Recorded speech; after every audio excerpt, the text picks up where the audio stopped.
Hello bachon, let's read the question. So the question here is a lithium nucleus with a kinetic energy 3 mega electron volt is sent towards a thorium nucleus. What is the least center to center separation between two nuclei assuming that more massive thorium does not move? Okay, तो question क्या बोल रहा है, हमारे पास एक lithium nucleus है, हम उसको कोई काइनेटिक एनर्जी देकर थोरियम न्यूक्लियस की तरफ हम भेजें तो हमारा डिस्टेंस ऑफ मिनिमम सेपरेशन हमें बताना है उस दोनों न्यूक्लियई में जब हमारा थोरियम न्यूक्लियस मूव ही नहीं कर रहा है. Okay, so the key concept of question here is,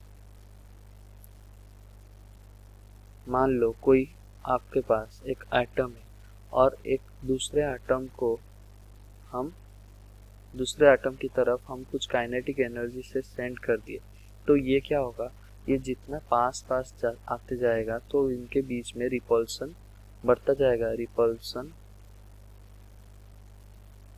will increase when they come together, when they come closer. Okay, तो रिपल्सन अगर बढ़ता जाएगा तो क्या होगा, हमारा लॉस इन काइनेटिक एनर्जी हो जाएगा. Okay, loss in kinetic energy, उसका मतलब क्या होगा, लॉस इन काइनेटिक एनर्जी हो जाएगा.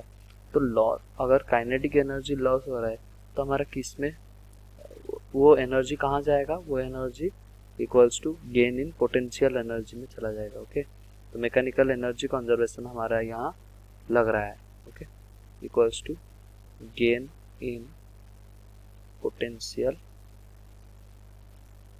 एनर्जी.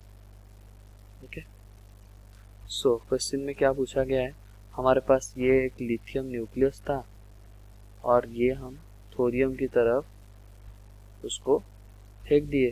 ओके, तो अगर ये अगर आगे गया तो उसका मतलब लॉस इन काइनेटिक एनर्जी क्या हो जाएगा, हमारा काइनेटिक एनर्जी कितना दिया है, 3 mega electron volt. 3 into 10 to the power 6 into 1.6 into 10 to the power -19, ये कितना हो गया, ये जूल में हो गया, इक्वल्स टू, तो हमारा पोटेंशियल एनर्जी क्या होगा, के Q1 into Q2 upon are square.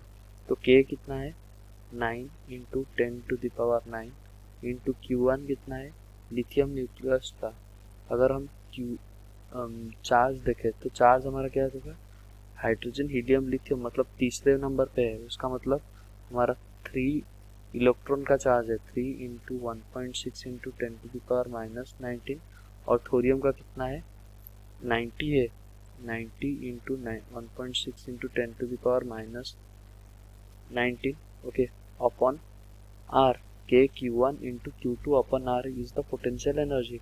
सो इधर से अगर हम आर कैलकुलेट करें तो हमारा आ जाएगा 1.3 into 10 to the power -13 metre.